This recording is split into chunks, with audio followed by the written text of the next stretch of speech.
los que pidieron entrar están.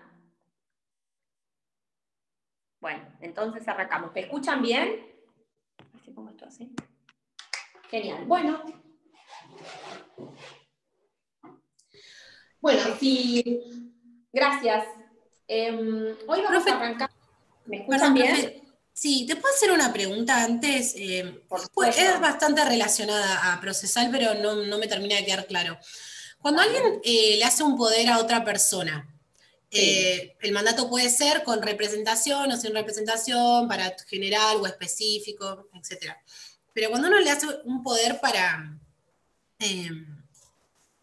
por ahí es más de contratos, capaz no tiene nada que ver, pero le hace un poder a otro para explotar un comercio.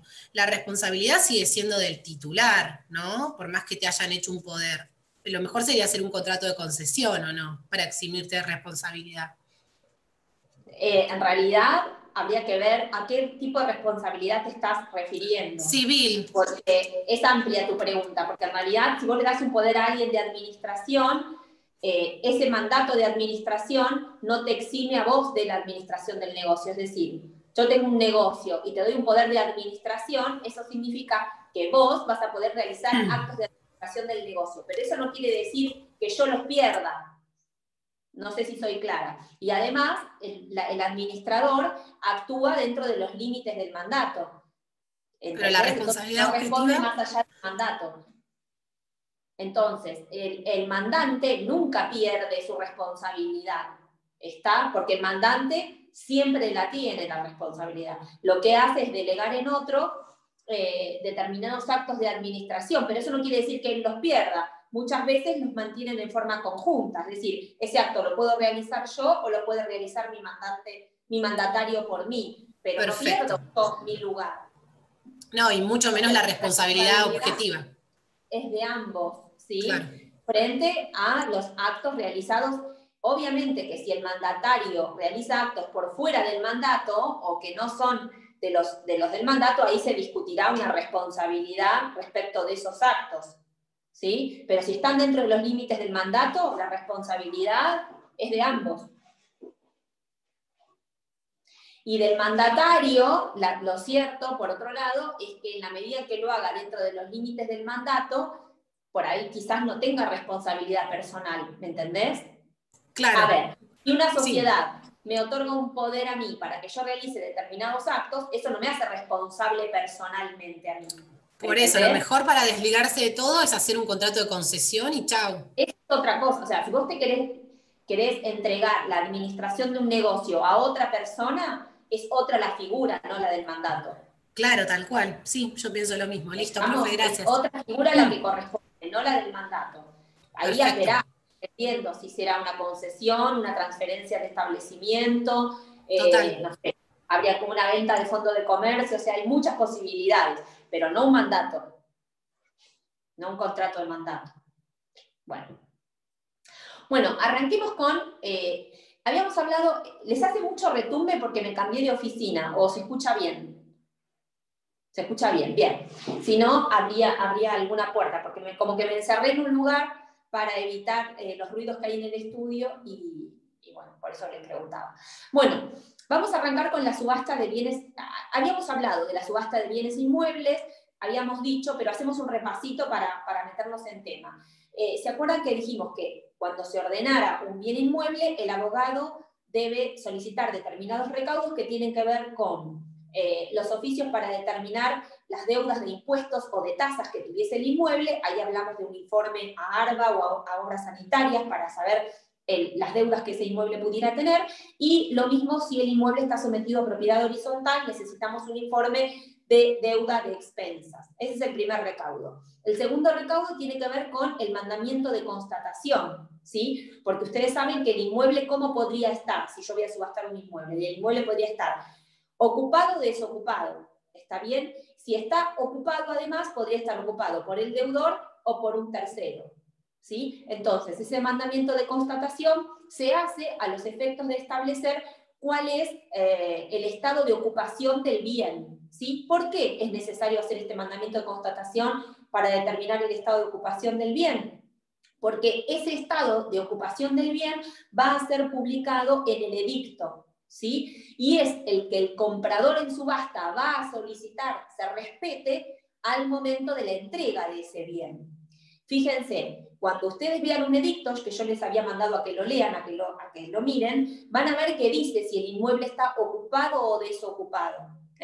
¿Por qué lo dice? Justamente para que el que compra sepa en qué condiciones está realizando esa compra. Es decir, si el bien está ocupado o desocupado y si está ocupado por quién. Porque eso a su vez va a determinar cuál es la labor o los pasos procesales o los actos procesales que va a tener que cumplir, ¿sí?, una vez que esa subasta se haya llevado a cabo.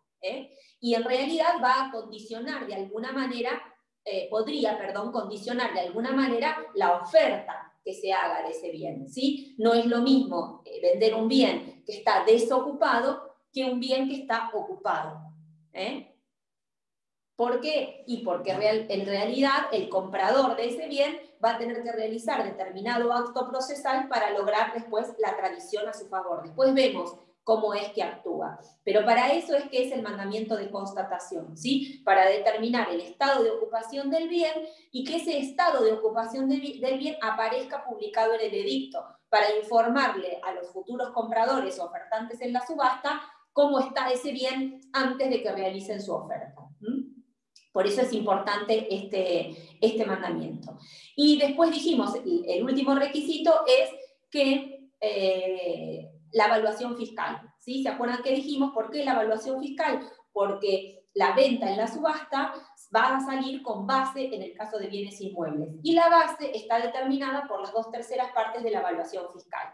También hablamos la clase pasada de que si la evaluación fiscal no se ajustare a parámetros de venta reales, podrían las partes, tanto el ejecutado como el ejecutante, ¿sí?, solicitar una tasación de martillero, que se puede hacer a través de un martillero designado por edictos o acompañar cada uno una tasación al expediente y que en definitiva el juez tome la decisión respecto de cuál será la base sobre la cual sale el inmueble. Eso para el caso de que la tasación informada por la ARBA, en este caso, que es la oficina fiscal, resulte muy inferior al valor real de venta de ese bien. ¿Se acuerdan que hablamos la clase pasada? Que acá ambas partes van a estar interesadas en que ese bien se venda en un precio razonable o atendiendo a la mayor realidad posible. El vendedor, perdón, el que está ejecutante, el ejecutante en este caso, para justamente poder con el producido cubrir la totalidad de su crédito, intereses, costas, etc. Y el ejecutado para, una vez subastado el bien, deslindarse de la responsabilidad de la ejecución, es decir, de que no le quede, digamos, un dinero como remanente para el pago. Por eso es que ambos van a estar interesados en que el bien se venda en el mejor precio posible. Una vez cumplido con estos recaudos, dijimos, se va a ordenar que el juez dicte lo que se llama el decreto de venta o la orden de venta en pública subasta.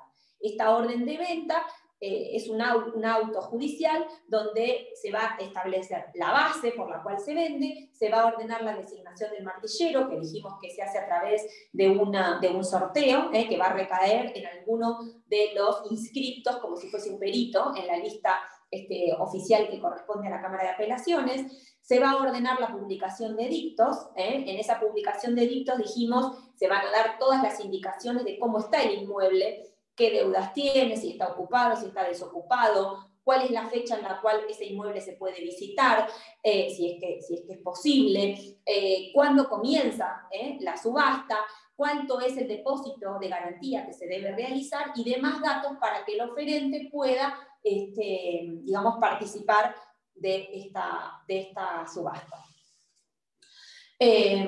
Bueno, también se va a establecer la obligación que va a tener el martillero de rendir cuentas una vez producido el acto de la subasta dentro de los 3 días y le va a ordenar al ejecutado que acompañe al expediente el título de propiedad del inmueble bajo apercibimiento de obtener un segundo testimonio del registro. Es decir, se le va a solicitar al deudor que acompañe el título del inmueble, ¿no?, bajo apercibimiento de realizar uno nuevo a su costa.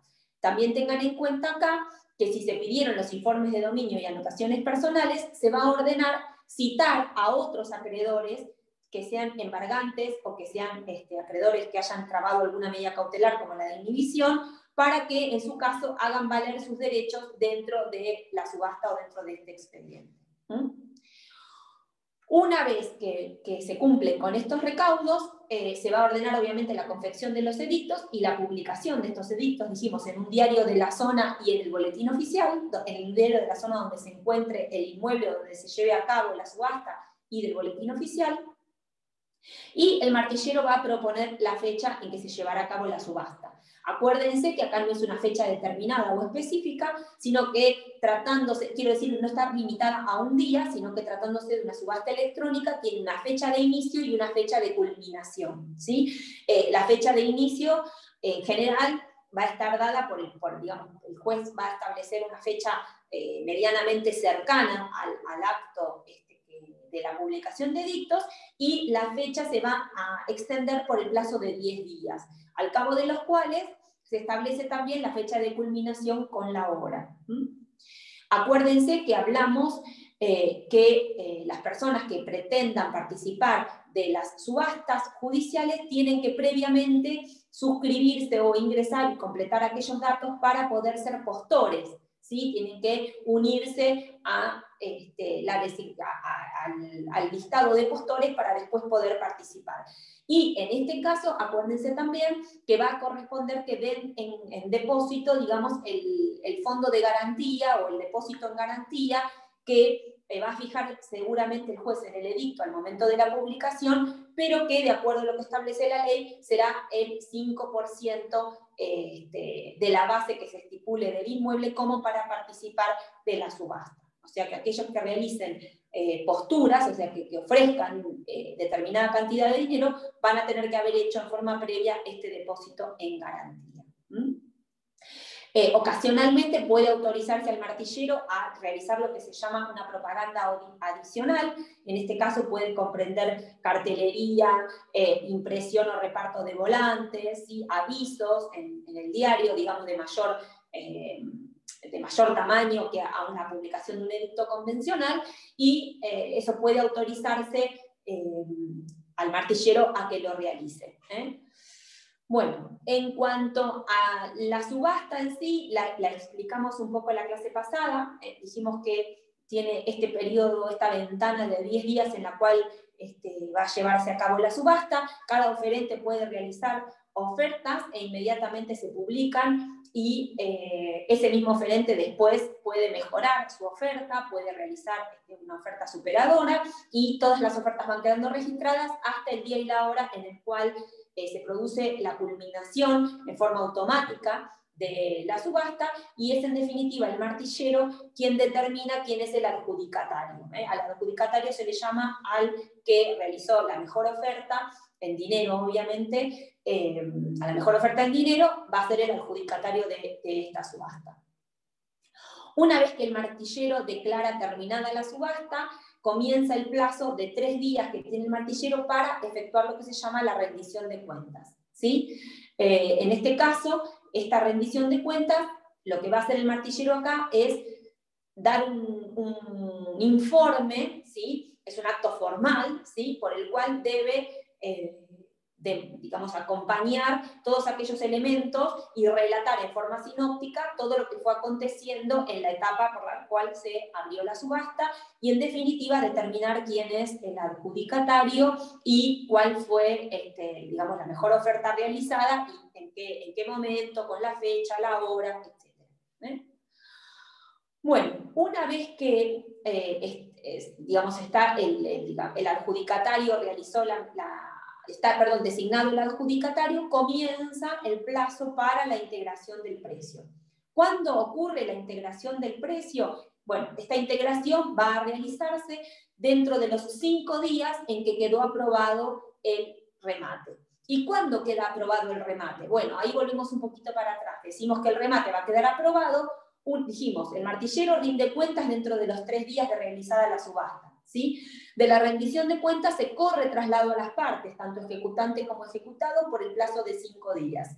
Y si nadie dice nada respecto de la rendición de cuentas, el juez procede a la aprobación del remate. Y es ahí cuando comienza a correr el plazo de 5 días para que el interesado, en este caso el adjudicatario, deposite el saldo de precio.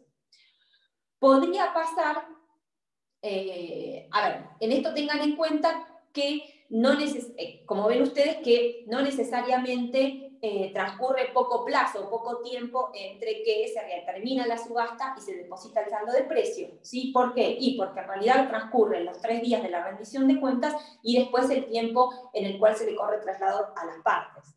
Como decimos, por 5 días podría pasar que alguna de las partes realice alguna objeción o alguna manifestación respecto de la rendición de cuentas o respecto de la subasta, y entonces no necesariamente se logre en forma inmediata la aprobación de esta subasta.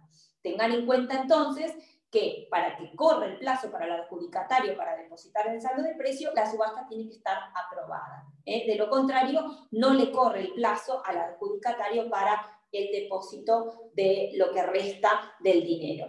Tengan en cuenta también que probablemente al momento de darle la adjudicación se haya establecido en el edicto que debe pagar un valor X porcentaje del valor comprometido como seña, ¿sí? O sea, que el adjudicatario tenga que depositar, una vez que es designado adjudicatario por el martillero, el porcentaje de la seña o el porcentaje que se fija al momento del boleto de compraventa, ¿sí? Que es este momento, es decir, cuando resulta adjudicatario. Y el saldo de precio lo va a pagar una vez aprobada la subasta, pero no antes. Bueno, ¿qué pasa si el comprador no integra el pago del precio dentro del plazo? A eso se le llama postor remiso, ¿sí? El postor remiso es aquel adjudicatario que no cumple dentro del plazo de 5 días de aprobada la subasta con el depósito de la diferencia que le restaba abonar, o sea, del saldo de precio, ¿sí?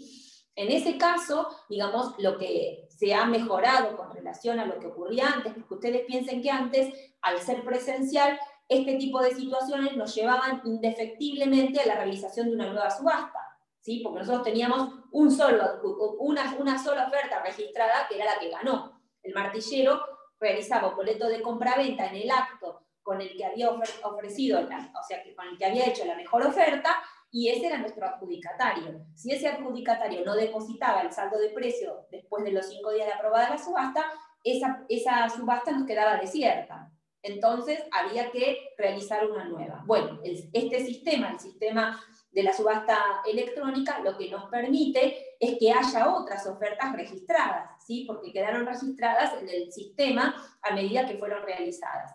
Por eso, el artículo 585, que habla de postor remiso, lo que nos dice es que si hubiese registrado una segunda oferta que esté dentro del rango del 95% de la oferta ganadora, es decir, tiene que ser por lo menos del 95% de la oferta ganadora, se le permitirá a este oferente que manifieste si pretende ratificar su oferta. Es decir, se va a buscar a los oferentes, ¿sí?, que hubiesen ofertado en esta subasta, y aquella que esté representada por el 95% de la oferta, se le va a permitir mantenerla, es decir si quiere continuar adelante con ella, porque justamente quien resultó adjudicatario se bajó. ¿Está? Entonces, en ese caso, si acepta, ¿sí?, este segundo oferente en cuanto a la lista de oferentes que hay, si este acepta, en realidad este va a resultar el adjudicatario. Para que esto suceda, es decir, para que se le permita al segundo oferente o tercer oferente continuar adelante, profe, en el material dice no leí, no sé lo que dice. Se llama postor remiso, quiere decir justamente alguien que ofertó y es remiso al momento del pago. Por eso digamos, las dos palabras son postor, porque es alguien que oferta, y remiso porque al momento del cumplimiento no lo hace.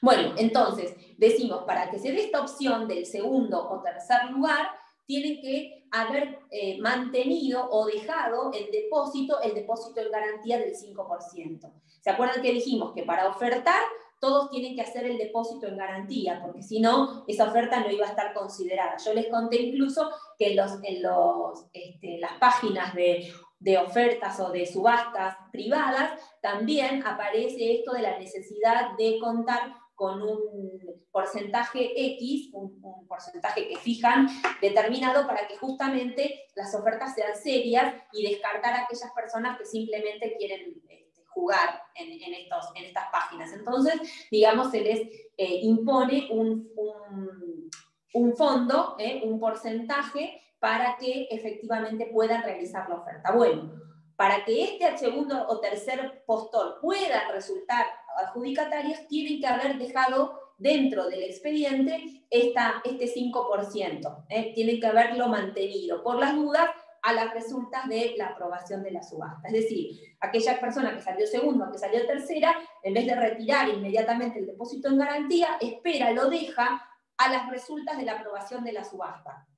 Si la subasta se aprueba y el postor deposita el importe, listo, ahí lo puede retirar. Si no, él podría resultar el adjudicatario si es el segundo o el tercero. ¿Sí? ¿Se entendió?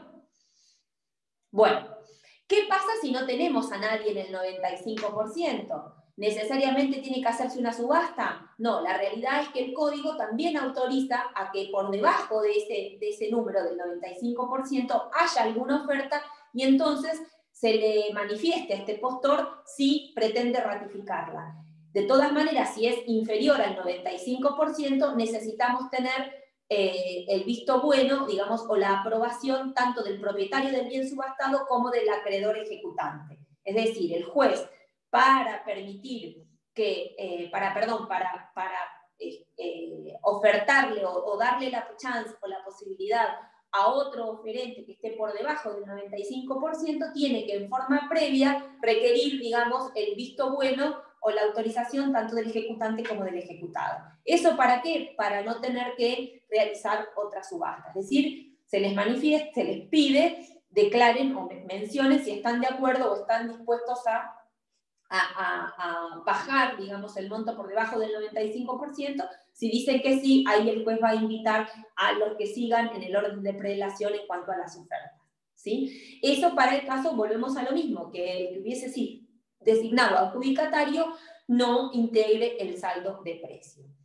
De todas maneras, el postor, en este caso, que no depositó el saldo de precio, no se las va a llevar de arriba. ¿Por qué no se las va a llevar de arriba? Y porque la ley lo sanciona con el pago de determinadas cosas. Entre ellas, debe pagar la diferencia del precio entre su oferta y, en definitiva, la que resulte adjudicataria del bien, que podría estar cerquita el valor o no. Ya vimos acá que hasta se permite aceptar ofertas por debajo del 95%. Entonces, debe afrontar el costo del menor valor. Debe, a su vez, afrontar el costo de los intereses. Es decir, aquellos que ocurran desde que no depositó el saldo de precio, digamos, los que devenga el crédito desde que no depositó el saldo del precio hasta que ese saldo de precio se pague. A su vez, debe hacer frente a gastos que hubiese ocasionado su actitud o costas, ¿sí? Así que, como ven, no es gratis para el postor hacer este tipo de cosas. Para responder a estos ítems que acabamos de señalar, van a quedar embargadas las sumas que hubiese depositado como el famoso 5% que tuvo que depositar para poder realizar ofertas, es decir, el depósito en garantía, y el valor que hubiese depositado en concepto de seña. O sea, que esa plata le va a quedar retenida para responder a esto, al menor valor, a los intereses y a las costas, ¿sí? Bueno, ¿qué pasa si en definitiva el remate finalmente igual fracasa? Es decir, no es posible hacer esto que dijimos porque no hay ofertas que sean aceptadas, es decir, no mantuvieron el depósito en garantía el resto de los oferentes, o no hay ofertas del 95%, o las que hay son por debajo de ese porcentaje y tanto el ejecutante como el ejecutado o alguno de los dos no quiere aceptar esa oferta. En ese caso, lo que corresponde es que se realice una segunda subasta en esta circunstancia con la base reducida en un 25%. Es decir, ese bien va a salir a subasta nuevamente, pero con la base reducida. Con la base reducida en un 25%. ¿Sí? A ver. Voy a enchufar. Espérenme un segundo.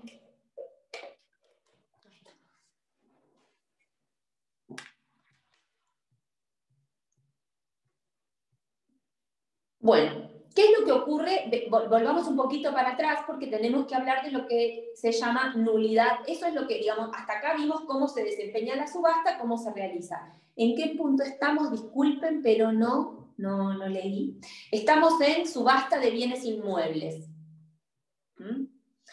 Bueno, ¿qué es lo que ocurre con el tema de nulidad de la subasta? ¿O en qué casos podría darse la nulidad de la subasta? Bueno, a ese tema se refiere el artículo 587 del Código, ¿sí? Y en ese caso ustedes tengan en cuenta que el plazo para la nulidad de la subasta o para alegar la nulidad de la subasta corre desde que la subasta se realizó, ¿sí? Y como todo plazo procesal, el día en que la subasta se realizó no se cuenta, sino que es a partir del día siguiente. Entonces, el plazo es de 5 días y corre desde el día siguiente al en que tuvo lugar la finalización de la subasta. En este caso, porque se trata de una subasta continua, porque es una subasta electrónica, ¿sí? Entonces, plazo de 5 días que se cuenta a partir del día siguiente al último en el cual se tuvo en cuenta o se realizó la subasta. Solo procede contra deficiencias o defectos que tuviese el acto mismo de la subasta, ¿sí? Y no por defectos, sí, Daniel, días hábiles, son procesales, son hábiles. Y no por defectos, digamos, que pudieron haber tenido en consideración con anterioridad. Es decir, supongamos que no se llevaron a cabo correctamente los edictos, que hubo un inconveniente en la designación de martillero, no sé, que no se tuvieron en cuenta determinadas cuestiones que correspondía tenerlas. No, por esos actos tuvieron que haber sido impugnados en el momento en que se desempeñaron, ¿sí? La nulidad de subasta solo tiene por efecto marcar digamos, cuestionar actos que se desarrollaron durante, en este caso, durante el acto de la subasta propiamente dicha. Es decir, durante los 10 días en que se abrió la ventana por el cual tuvo lugar la subasta. Estamos entonces, exclusivamente tiene que ver con aquellos actos que fueron realizados desde que se comenzó la subasta hasta que se terminó. Vuelvo a decir, no comprende otros que pudieron haber quedado convalidados por su falta de objeción en el momento oportuno, como dijimos con relación a los edictos, citación de acreedores, etc. ¿Sí? ¿Y quiénes son las partes en este incidente de nulidad? En este incidente de nulidad van a ser partes el ejecutante, el ejecutado, el comprador y el martillero. O sea, tenemos 4 partes que son las interesadas en cómo se llevó a cabo la subasta. El martillero, dijimos el comprador en la subasta o adjudicatario, el ejecutante y el ejecutado, ¿sí? Entonces, tramita por vía incidental y entonces son aplicables, digamos, aquellos trámites o requisitos que nosotros vimos en el artículo 175 y siguientes del Código de Procedimiento, y tengan en cuenta que digamos, la interpretación con relación a los actos por los cuales puede plantearse la nulidad son de interpretación restrictiva. ¿Por qué? Y porque lo que va a atender el juez obviamente es a la convalidación o al sostenimiento de los actos que se hubiesen llevado a cabo durante la subasta. O sea que aquellas nulidades que vuelvo a decir que tengan que ver con esto van a ser de interpretación restrictiva. En cuanto al trámite, es el trámite de los incidentes. Obviamente tengan en cuenta que el que plantea la nulidad no solamente va a tener que hacer hincapié en el defecto o en la nulidad propiamente dicha, es decir, cuál es el vicio o el error que el acto contuvo, sino que además va a tener que marcar cuáles fueron el daño o las defensas o las circunstancias por las que se vio privado de oponer, digamos, en el incidente va a tener que hacer referencia a eso, porque de lo contrario, ustedes acuérdense que estamos siempre con nulidades procesales y las nulidades procesales, en este caso, no es viable la nulidad por la nulidad misma, sino que digamos, el incidente conlleva el requisito de tener que alegar y probar o acompañar prueba respectiva a la lesión o al daño o a la imposibilidad que esa nulidad me produjo. Porque si la nulidad igualmente, digamos, el acto viciado o nulo igualmente cumplía con su finalidad, no voy a poder alegar la nulidad. O sea que la nulidad tiene que tener la envergadura tal de haberme privado, ¿sí?, de la realización de un acto o de alguna defensa o de alguna circunstancia que resulte trascendente para el proceso. De lo contrario, si es una nulidad nimia, como dijimos recién, va a ser de interpretación restrictiva en cuanto a la invalidez del acto. Ay, el que me estás, Daniel, me lo preguntás porque me sale cortada tu pregunta. Pregúntamelo, abrí tu micrófono. A ver si me escucha ahí, doctora. Sí, te escucho perfecto. Y el tercero que tiene trabado embargo sobre el bien, ¿puede plantear la nulidad también, al igual que el ejecutante, el ejecutado, el comprador y el martillero? En realidad no es parte en el incidente. El tercero que embarga no podría plantear, excepto, no sé en qué circunstancia, pero un tercero que es segundo embargante o tercer embargante, ¿me estás diciendo vos? Sí, exactamente. No va a poder hacer valer su derecho, digamos, respecto de lo obtenido en la subasta. Después quizás pueda plantear algo a la hora de establecer las preferencias, pero no es parte del incidente de nulidad. Bien. Porque tiene que ver con actos o vicios que se hubiesen llevado a cabo en la subasta. Y él tendría que demostrar el perjuicio, ¿entendés? Por eso digo, no es solo el acto nulo en sí, sino que además tiene que existir un perjuicio real. Haberse privado de algo. Está bien. Gracias. No, de nada. Después nos queda ver el tema de lo que se llama el sobreseimiento en el juicio ejecutivo. Acá tengan en cuenta que el sobreseimiento del juicio ejecutivo a lo que se refiere es a la posibilidad que tiene el ejecutado de, digamos, recuperar el bien que se hubiese subastado, ¿sí?, aún después de realizada la subasta, o sea, la posibilidad que él tiene de recuperar ese objeto o ese bien inmueble que le fue subastado, ¿sí?, en la medida en que cumpla con determinados requisitos. Es como si yo les dijera la última oportunidad que le da la ley para recuperar ese bien. Obviamente es un trámite que es costoso para el ejecutado. La realidad es que no he visto nunca un sobreseimiento de juicio ejecutivo, pero no descarto que existe esa posibilidad, ¿sí? ¿Cuándo podría darse este sobreseimiento?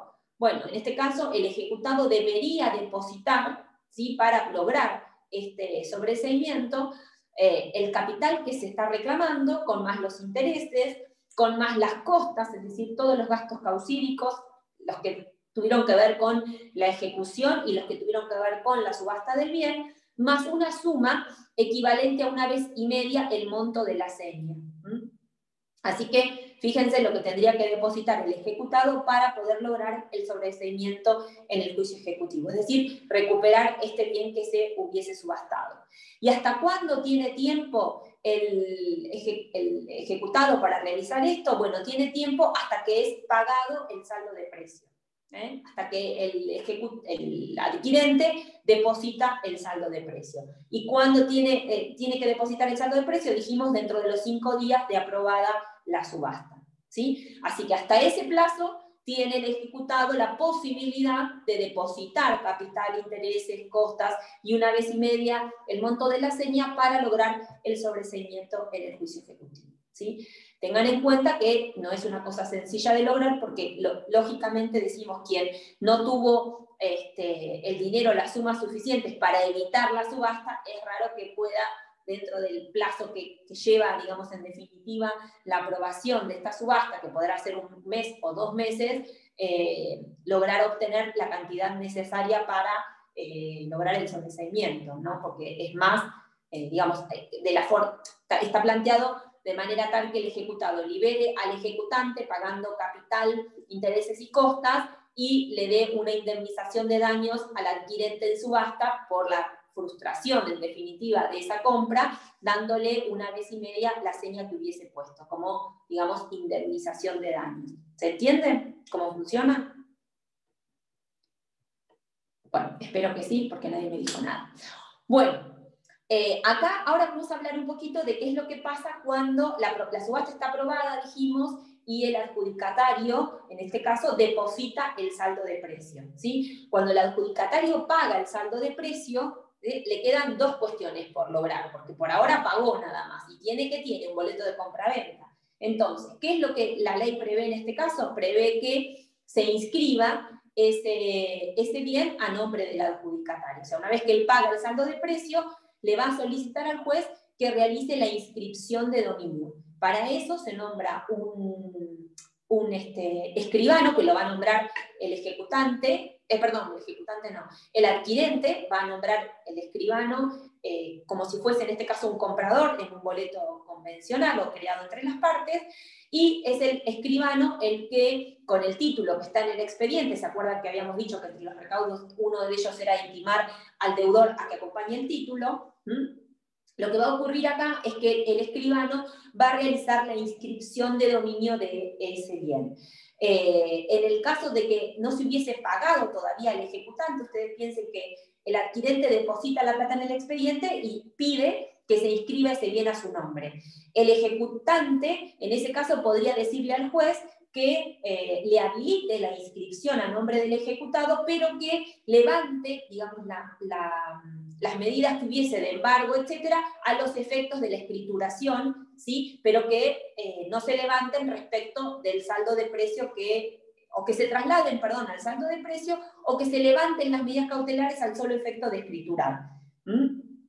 ¿Por qué? Porque todavía al ejecutante no se le pagó el saldo de precio. Es decir, el ejecutado está pidiendo que el bien ya se inscriba a su nombre y el ejecutante todavía no cobró, ¿sí? Entonces él podría solicitar, el ejecutante, que se le permita, digamos, la inscripción del bien al adquirente, pero que se mantengan las medidas cautelares de manera tal que se inscriba, digamos, que se levanten al solo efecto de la escrituración, pero que luego se mantengan hasta que se le haga íntegro pago de la deuda, digamos, o del dinero que se encuentre depositado.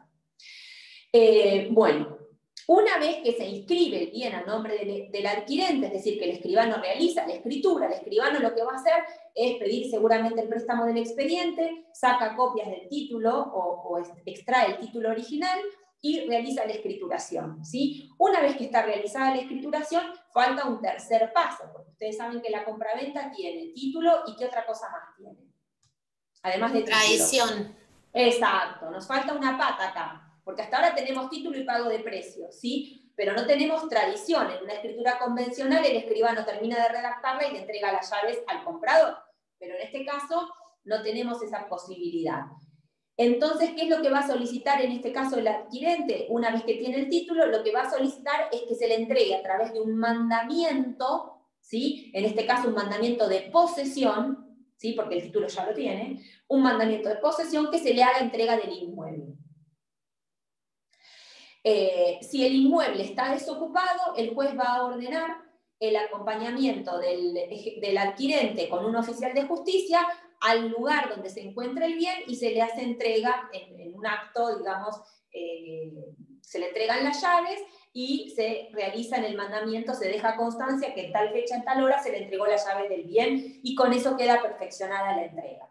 Ahora, eso sí está desocupado. Si el bien inmueble está ocupado, la situación hay que distinguir, como les dije yo hace un ratito cuando arrancamos, si la ocupación es por parte del ejecutado, ¿sí? Es decir, del deudor, o por un tercero. Si el bien está a nombre del ejecutado, lo que va a ordenar el juez es un mandamiento de desahucio o de desalojo, como lo quieran llamar, ¿sí? En este caso, el juez va a ordenar que se lo desaloje al deudor y ese mandamiento lo va a realizar el oficial de justicia en el domicilio del deudor. Normalmente esas cuestiones llega el oficial de justicia, le notifica al deudor y le da un plazo de 72 horas para que efectivamente desocupe, digo 72, podrían ser 48, 24 o 5 días. No estoy estableciendo... Ay, qué trágico, profe, me resulta re feo. Ya sé no que debe. Bueno, es la ley. No estoy hablando de un plazo legal, sino de algo que el juez va a establecer, o a veces es el mismo oficial de justicia el que llega al lugar y se encuentra, de acuerdo a cómo sea la situación, decide si le otorga un plazo de 72 horas, 48, 5 días o nada, y en ese momento no es un plazo judicial tampoco. No, o sea, lo que va a hacer el juez es disponer la entrega en forma inmediata en ese acto. Lo que podría pasar es que cuando llegan al lugar el adquirente junto con el oficial de justicia, se decida que por la situación imperante, que ya haya una familia o hay cosas para trasladar o lo que fuera, se le otorgue un plazo de 72 horas o 48 y en ese caso el oficial de justicia vuelve a las 48 o a las 72 horas al plazo que se haya estipulado y se realiza en ese acto el mandamiento. Es decir, como que el oficial de justicia da un aviso en forma previa a ir a realizar efectivamente el mandamiento. ¿Me entienden? Da un aviso previo, como de 48 o 72 horas, para que la persona que va a tener que desalojar ya tenga sus cosas embaladas. Ese en el caso de que fuera el ejecutado. ¿Y eso por qué? Porque la realidad es que el ejecutado ya vivió todo el trámite del expediente y ya sabe que corresponde el desalojo y que el bien se subastó, etc. Con lo cual no cabría ningún tipo de acto de defensa por parte del ejecutado porque ya los ejerció todos los actos de defensa porque tramitó toda la ejecución. Por eso es que acá no hay ningún tipo de incidente ni ningún otro trámite que tenga al que tenga que recurrir el adquirente. ¿Se entiende? Por eso yo decía, también dije hace un ratito, que el mandamiento de constatación que se realiza al principio es muy importante. ¿Por qué? Porque el adquirente va a poder peticionarle al juez que se respete, ¿sí?, el estado de ocupación en el cual el objeto salió a la venta. ¿Me entienden? ¿Por qué? Porque si salió a la venta ocupado por el deudor, ¿sí? No podría el día de mañana obligárselo a realizar un desalojo de un tercero. ¿Se entiende? ¿Por qué? Y porque el bien salió a la venta ocupado por el ejecutado, ¿sí? Con lo cual el juez lo que va a ordenar es inmediatamente un mandamiento de desahucio. Distinta es la situación si al momento de la constatación, bueno, si está desocupado ni hablar, como dijimos hace un ratito, simplemente se hace el mandamiento de posesión y se le entregan las llaves. Distinta es la situación si el objeto o el inmueble está ocupado por un tercero, porque acá el tercero puede ser alguien con título o alguien sin título. Alguien con título, ¿quién es? Un locatario.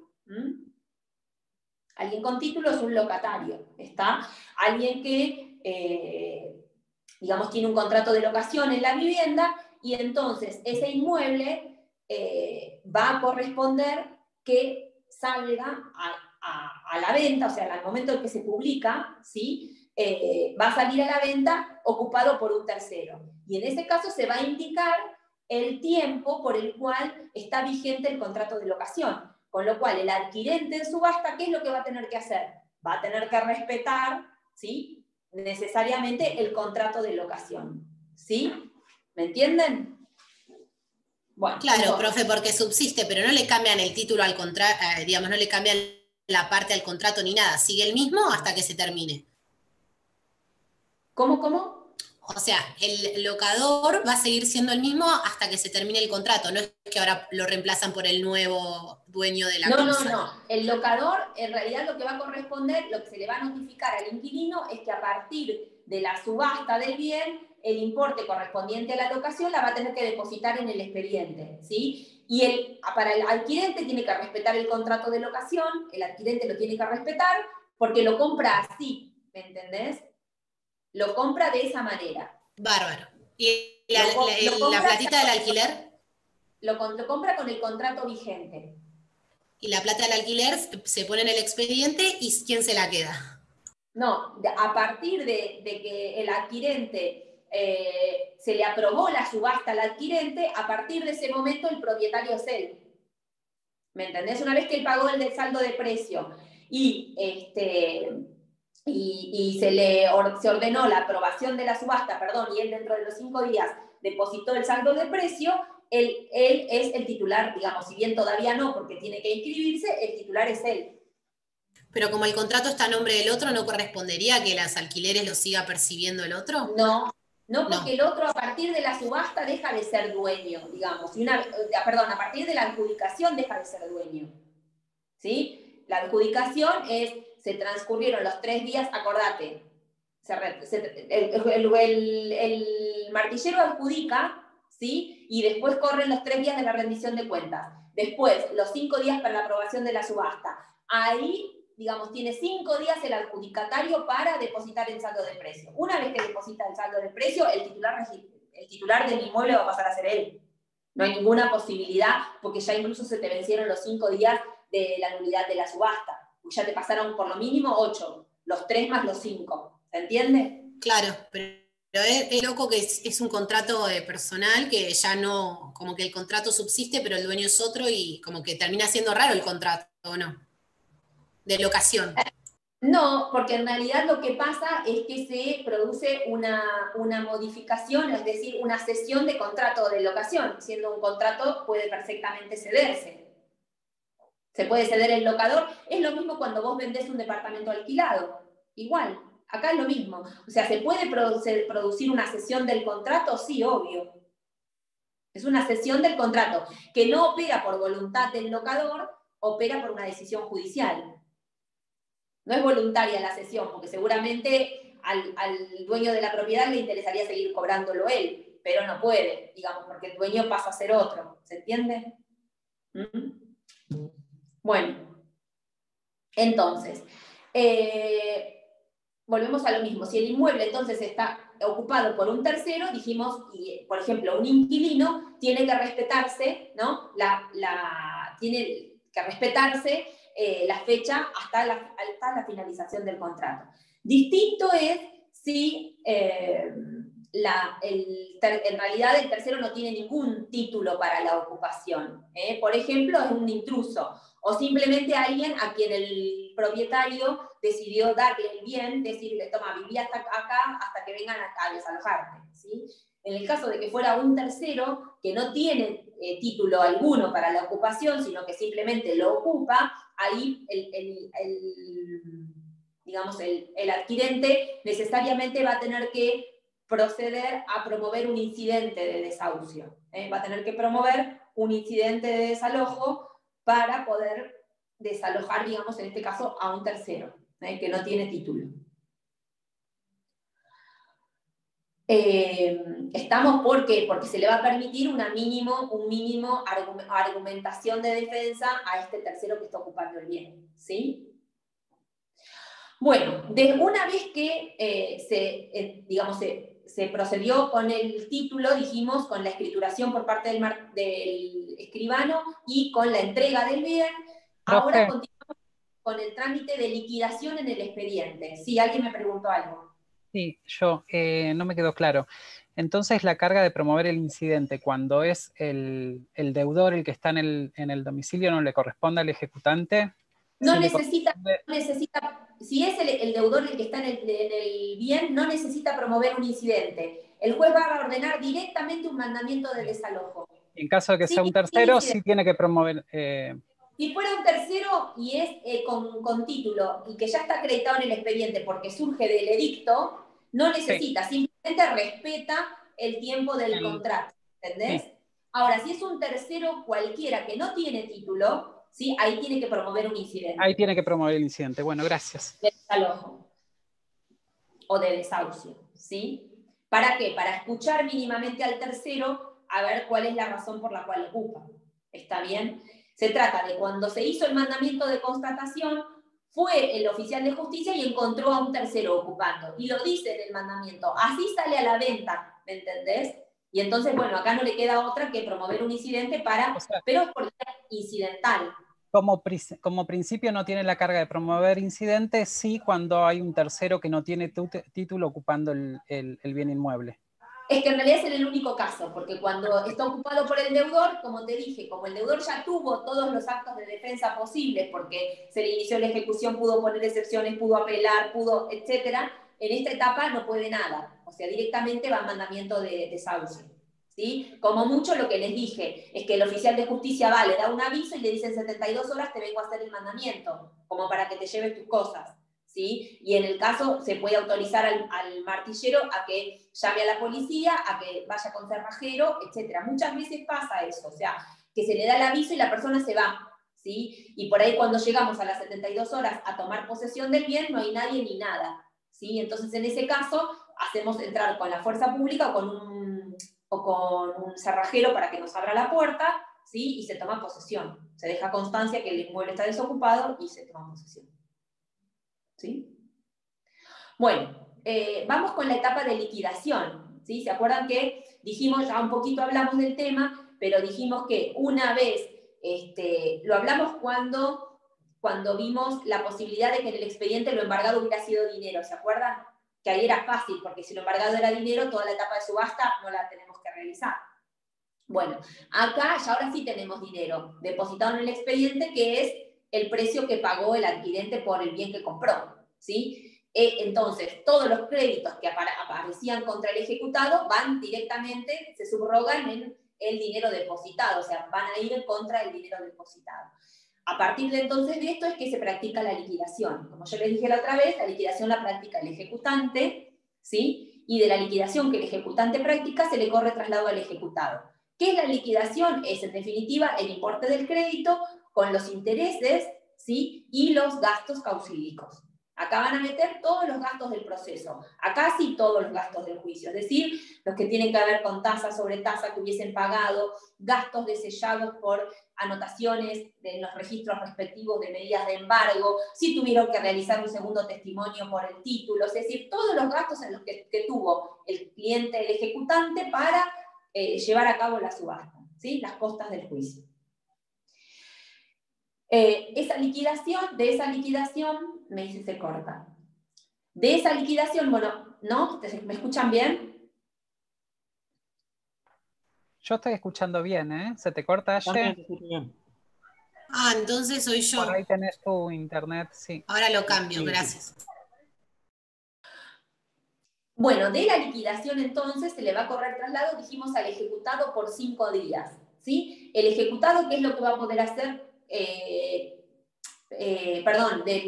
Bien digo, al ejecutado por 5 días. ¿Qué es lo que va a poder hacer?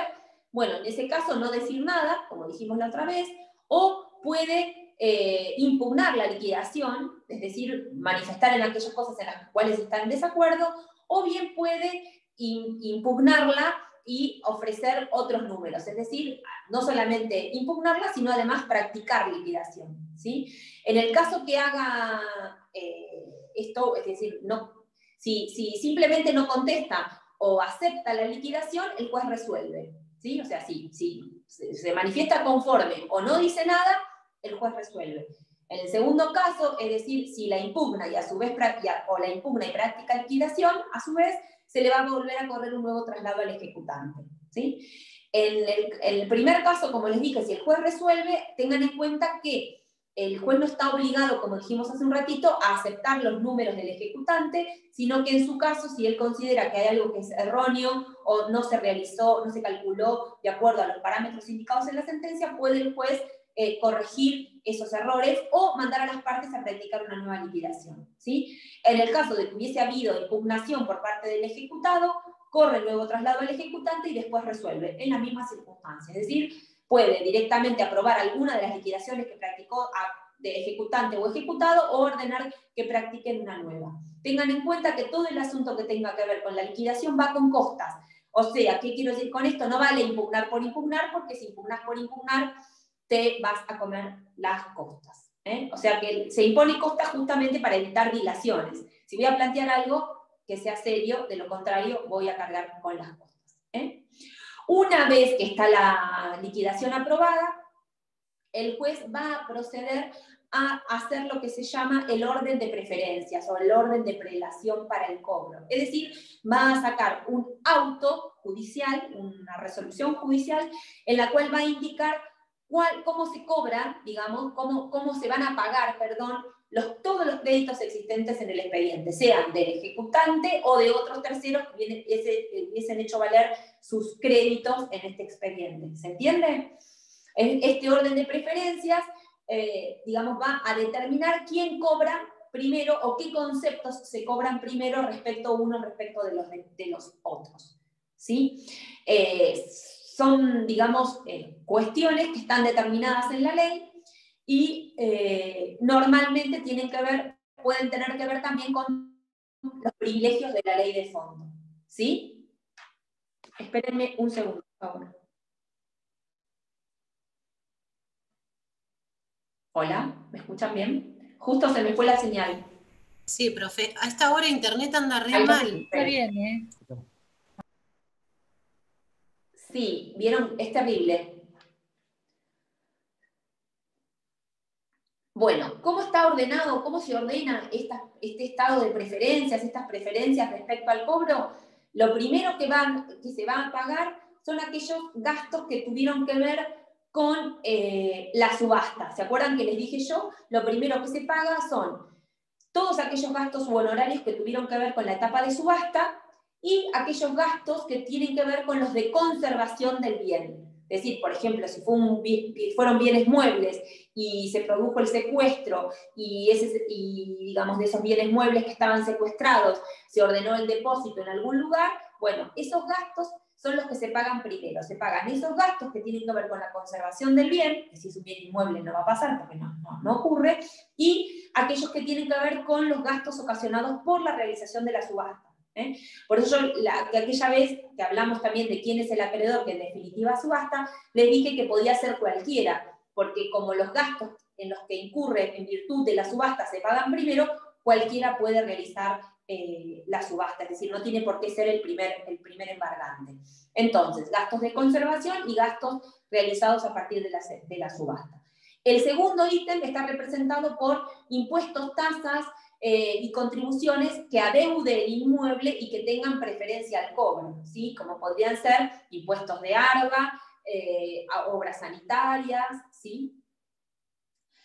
El tercer requisito está dado por las costas generadas por el expediente judicial. Acá sí tienen que ver con los honorarios de la ejecución, con, digamos, la etapa del reconocimiento del crédito hasta la sentencia de trance y remate. ¿Sí? Porque dijimos los otros están en el primer ítem.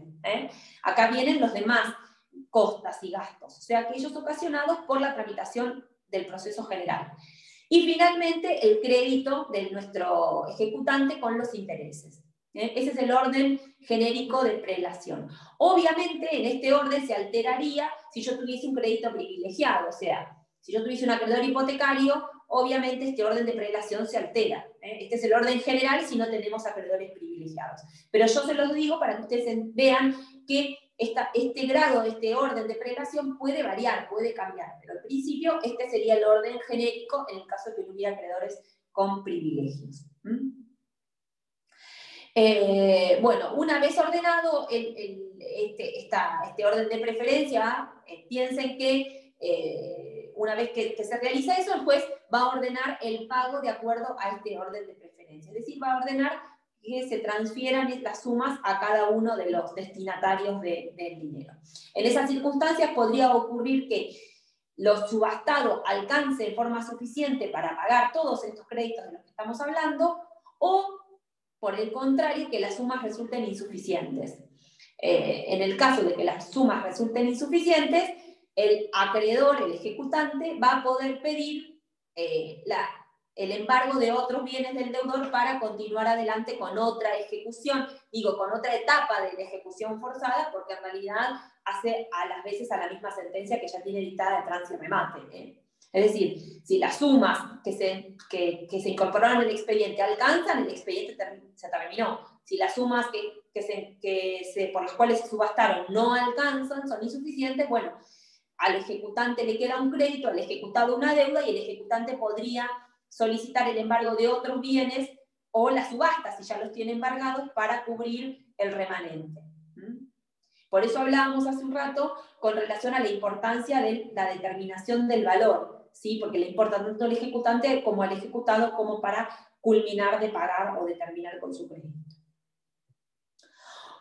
Bueno, si les parece, creo que terminamos con la etapa de juicio ejecutivo. ¿Qué me queda? Me queda darles algunos tips con relación a las ejecuciones especiales, ¿sí? En este capítulo de ejecuciones especiales vamos a encontrar, digamos, 3 ejecuciones especiales que son de las que normalmente hablamos, que tienen que ver con la ejecución hipotecaria, la ejecución prendaria y la ejecución por vía de apremio, ¿sí? La ejecución hipotecaria es aquella ejecución del saldo de una deuda cuya deuda está garantizada con una hipoteca. Ejecución de sentencia, dijo que lo hagamos. No te entendía, Yelén. Profe, recuerda que dijo que la última clase le recordemos que nos diga algo de ejecución de sentencia que a nosotros no nos habían dicho, de la sentencia definitiva. Bueno, a ver, claro, tengan en cuenta lo siguiente. Dentro de la rama de ejecuciones, ¿sí? Nosotros tenemos títulos que son creados por las partes, ¿está bien? que son los que nosotros vimos, ¿sí? Las demandas ejecutivas, los del artículo 521, 522, 523, títulos completos, títulos incompletos, ¿sí? Todos esos son títulos creados por las partes, sean creados por una o por convención, como podría ser un contrato, pero títulos en definitiva creados por voluntad de las partes, ¿sí? Después tenemos los títulos judiciales, donde ahí aparecen ¿quiénes? Aparecen las derivados de una sentencia definitiva, aquellos títulos ejecutivos que surgen a partir del dictado de una sentencia definitiva pasada en autoridad de cosa juzgada, número 1. Número 2, aquellos que tienen que ver con la homologación de acuerdos, homologación de transacciones o de conciliaciones, también judiciales, es decir, la homologación que se pide después de un convenio, de un acuerdo, una conciliación, y no se cumple, el segundo título, y los de multas o costas u honorarios que hubiesen surgido por la tramitación de expedientes. A eso nosotros llamamos, son títulos ejecutivos judiciales, porque aparecen después del dictado de una resolución judicial. Entonces tenemos las sentencias definitivas, las que tienen que ver con las homologaciones de acuerdos o transacciones que se hubiesen también llevado a cabo judicialmente, o aquellas que tienen que ver con multas o costas que se hubiesen liquidado dentro del proceso. En los tres casos tienen que tener en cuenta que para que se proceda ejecutivamente tienen que ser exigibles, con lo cual para ser exigibles tienen que ser de plazo vencido.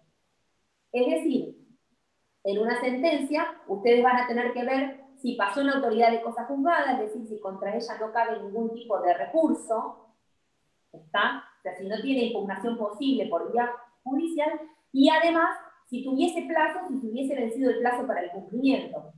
Ustedes vieron que decimos que en las sentencias de entregar sumas de dinero o de dar sumas de dinero, esas sentencias pueden o no tener plazo, no es que necesariamente tienen que tener.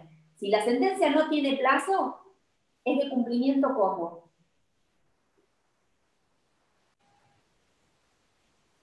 ¿Cómo? Si la sentencia no tiene plazo, es de cumplimiento ¿cómo? ¿Cómo?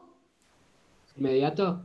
No Inmediato. peculiar. Bien, ahí, muy bien. Si la sentencia no tiene plazo, es de cumplimiento inmediato, ¿sí? Y si no, hay que respetar el plazo que la sentencia tuviese. Ustedes van a encontrar alguna sentencia que dice, para que Juan Pérez le haga íntegro pago a Josecito Flores dentro del plazo de 10 días, supongamos. Ese plazo corre desde que la sentencia queda firme. ¿Estamos?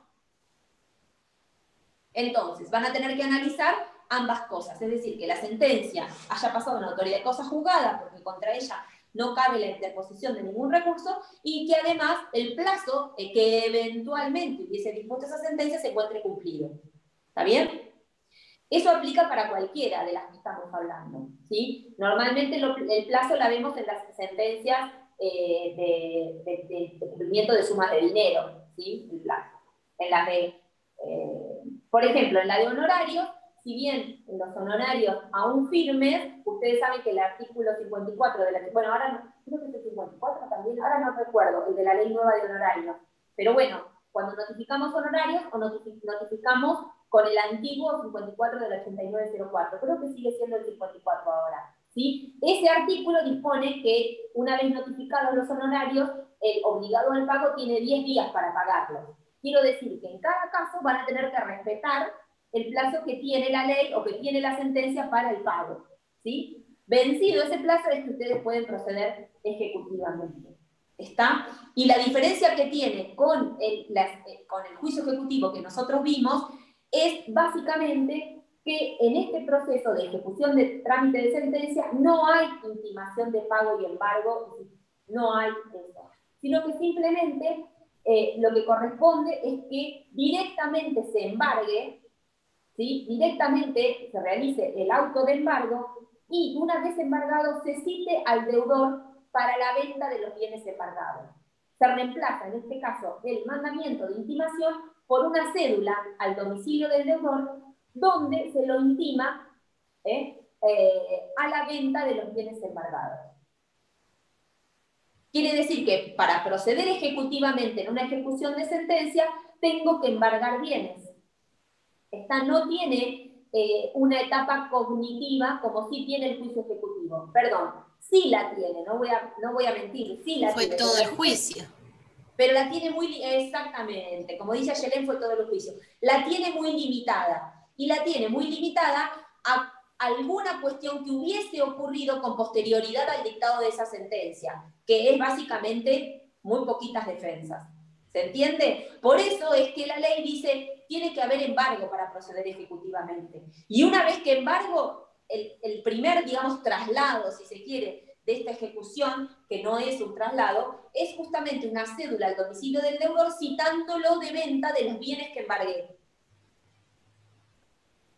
¿Me siguen? No hay... Y profe, ¿para qué se lo cita? ¿Para qué se lo cita? Sí. Se lo citan justamente para que pueda oponer este mínimo acto de defensa que tiene que ver con excepciones, pero si vos vas a las excepciones, en este caso, vas a fijarte, vas a ver que son todas excepciones que tienen que ver con hechos que ocurrieron con posterioridad al dictado de la sentencia, ¿sí? Por ejemplo, pago documentado. El pago documentado lo puede oponer el deudor, pero va a tener que acompañar un recibo que emanado con todas las características que ya vimos de la excepción, ¿sí? Que tenga que ver con el total de la deuda, que sea emanado del acreedor, que sea de fecha posterior al título, en este caso a la sentencia, ¿está? Entonces, todos los actos de defensa que puede oponer tienen que ver con cuestiones que son posteriores al dictado de esa sentencia. Por eso digo que es muy limitada la posibilidad digamos, de defensa del ejecutado, ¿sí?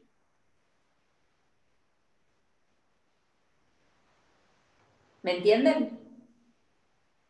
Sí, profe, bárbaro. Es lógico porque ya tuvo un juicio entero para defenderse. Exactamente. Por eso es que no hay intimación de pago, porque en realidad él ya sabe de la deuda, sabe que lo tiene de plazo vencido, no es como el acreedor al cual vos vas a llamar en este caso, no es como el deudor que vos vas a llamar por primera vez a ejecutarle un pagaré. ¿Está? Acá el deudor ya tuvo todo el juicio de conocimiento para defenderse.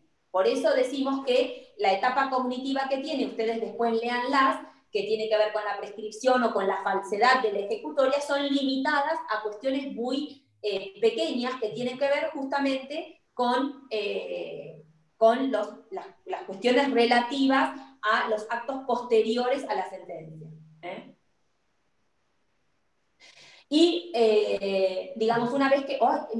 estoy hablándoles con el teléfono, perdón, porque la computadora no me conecta bien y es insoportable mi teléfono. No sé cómo hacer para que no me entren 200 WhatsApp y 200 llamadas, pero bueno, es así. Como es horario de trabajo, normalmente, si estoy en clase presencial, lo apago. Pero acá, como les estoy hablando por el teléfono, ¿qué dice? Póngalo. ¿Qué es eso?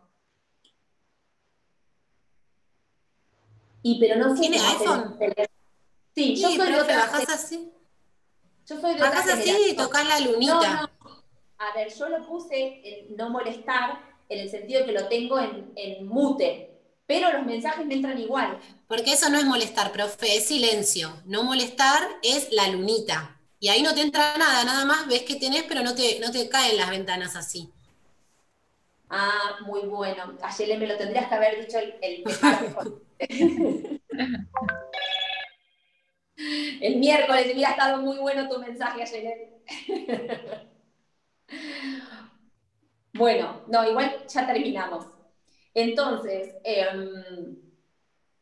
entienden que es muy limitado. Y una vez que, después de eso, después de que se lo cita al deudor por 5 días por cédula, el juez dicta sentencia, ¿sí? Dicta sentencia en realidad de trance y remate. En realidad lo único que va a hacer el juez acá es valorar si es que hubo alguna defensa del ejecutado, vuelvo a decir, con excepciones muy limitadas, referidas exclusivamente a cuestiones que ocurrieron con posterioridad, ¿sí? El juez dicta sentencia de trance y remate, seguramente mandando a llevar adelante la ejecución, ¿sí? Y todas las normas, de ahí en adelante, se aplican todas las normas que nosotros vimos con relación a la subasta. O sea, todo lo que dijimos con relación a la subasta aplica para este momento. ¿Sí? O sea, que lo que me interesa que tengan en cuenta... A ver, esto se me está la batería. Ahí está. Pero lo que me interesa que tengan en cuenta es... qué bien, enchufe. Espérenme que se me está quedando sin batería porque lo enchufé mal.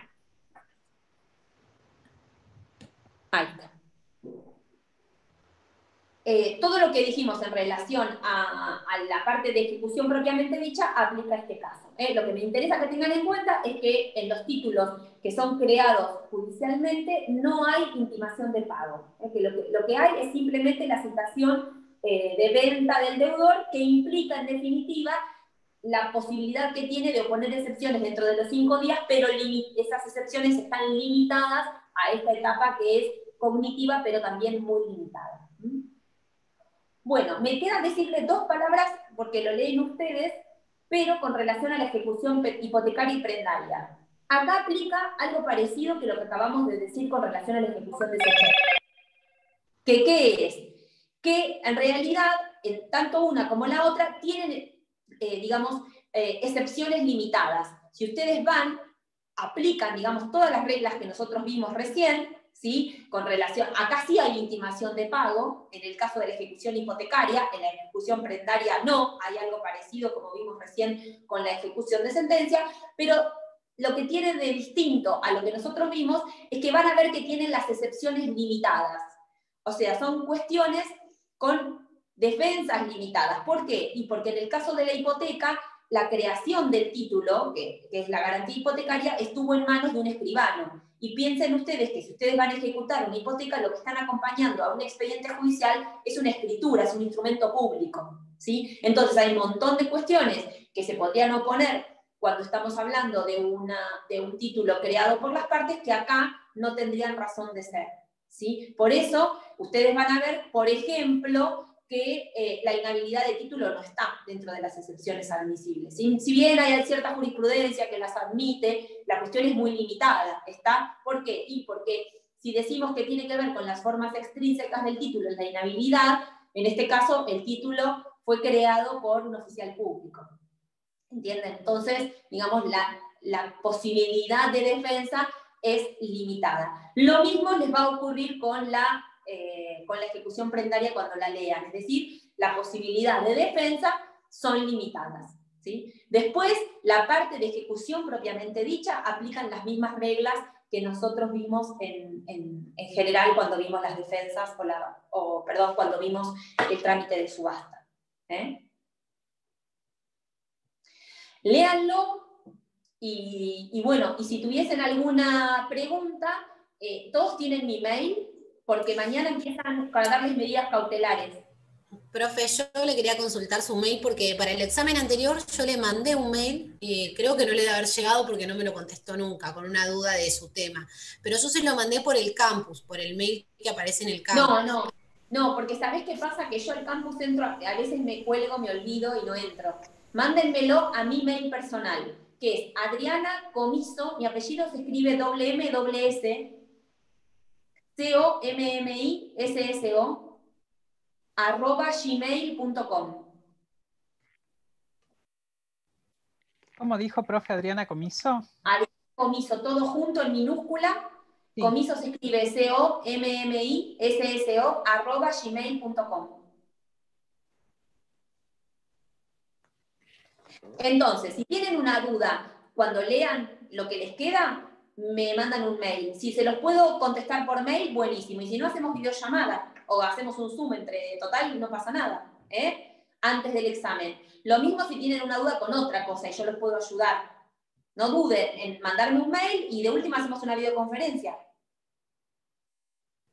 Buenísimo, profe, porque esta segunda parte es muy, muy larga. No, es tremendamente larga. Y todos los sé, trámites tienen sus particularidades, que es también muy minucioso. No, es que si vos te pones a pensar que yo hace 4 días que estoy dando una bolilla y todo tiene plazos distintos, es muchísima información. Así que yo entendería que tengan dudas cuando arranquen.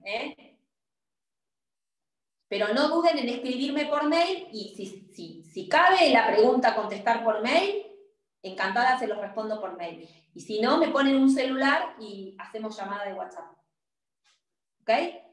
Bueno, gracias, profe. Y los espero. Gracias, profe. No los veo en el examen. No me avisan. Gracias, profe. Cuídense. Suerte.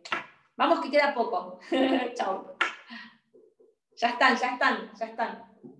Ya terminan.